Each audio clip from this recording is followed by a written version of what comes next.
हा रेती विकणारा भुसावळचा बारीक रेती विकतो, जाड रेती नाल्यात टाकतो. प्रत्येक वर्षी 200 ट्रॅक्टर रेती विकली जाते नाले सफाईमध्ये. याच्यावर कारवाई का केली गेली नाही आतापर्यंत? आताचा सध्या स्थितीचा फोटो आहे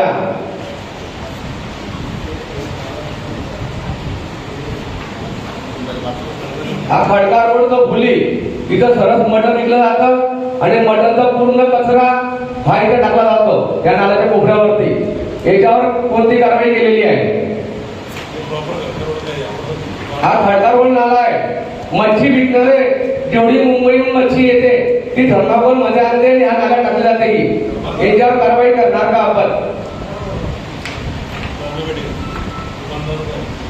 हे आपलं जे रिलायन्स मार्ट आहे तो नाला आहे. हा रिलायन्स मार्ट जवळचा हा पूर्ण व्यापाऱ्यांचा कचरा आहे. साहेब भुसावळ शहरामध्ये जेवढी नागरिक आहे तेवढेच व्यापारी आहे, जेवढे नागरिक आहे तेवढेच व्यापारी आहे. माझा जो लक्षात आलेला विषय असा आहे की जेवढा नागरिकांचा कचरा निघतो तेवढाच व्यापाऱ्यांचा कचरा निघतो.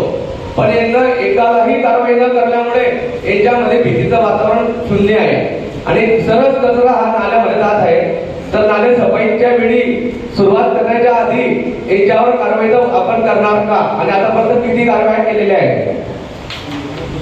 हे पहा थर्माकोल, पूर्ण थर्माकोल आहे, न नष्ट होणारा थर्माकोल. अशा प्रकारे जर होत असेल तर नाले सफाईला प्रत्येक वर्षी 80 लाख रुपये जात आहे आपले. 70 ते 80 लाख रुपये नगरपालिका फंडातून जात आहे. तर याच्यावर कारवाई होणार का?